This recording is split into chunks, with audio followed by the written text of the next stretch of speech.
அன்பார்ந்த தமிழக சகோதர சகோதரிகளே, நம்மளுடைய தமிழகத்தில் ஆட்சி செய்யக்கூடிய இந்த திராவிட மாடல் ஆட்சி மாதந்தோறும் டாஸ்மார்க் கடைகளை ஊக்குவிக்குது. குறிப்பாக புது புது பியர் வகைகளையும் புது புது சரக்கு வகைகளையும் இந்த டாஸ்மார்க்குக்கு முக்கியத்துவம் கொடுத்து புதுசாக இந்த திராவிட மாடல் ஆட்சி டாஸ்மார்க்கை ஊக்குவிக்கிறாங்க. ஆனால் நம்மளை போன்ற சாமானிய மக்கள் பயணம் செய்யக்கூடிய பேருந்துகளின் நிலை மிகவும் படு கேவலமாக உள்ளது.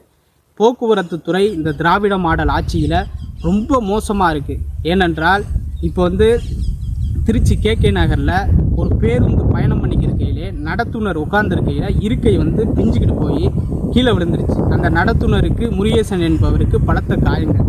அதே போன்று ராஜபாளையம் அருகில் பஸ்ஸு போய்க்கிருக்கையிலே பின் படிக்கட்டு உடஞ்சி கீழே விழுந்துருச்சு. அதே மாற்றம் நீலகிரி டிஸ்ட்ரிக்டில் சிறப்பு பேருந்து திருவிழாவுக்காக சிறப்பு பேருந்து போக்குவரத்து கழகம் சார்பாக அனுப்பிச்சி வச்சுருக்காங்க.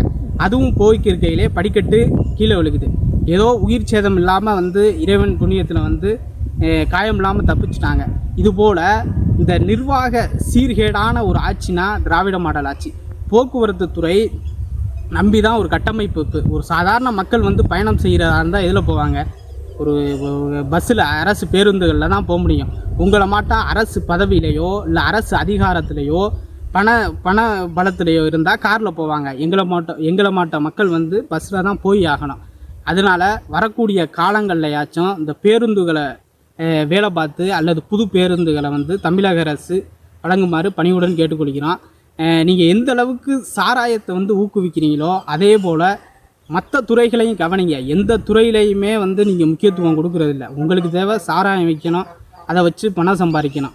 ஸோ எல்லா துறையும் பாருங்கள். மக்கள் பயன்படக்கூடிய வகையில் இந்த புது வகையான பேருந்துகளை ரெடி பண்ணுங்கள்.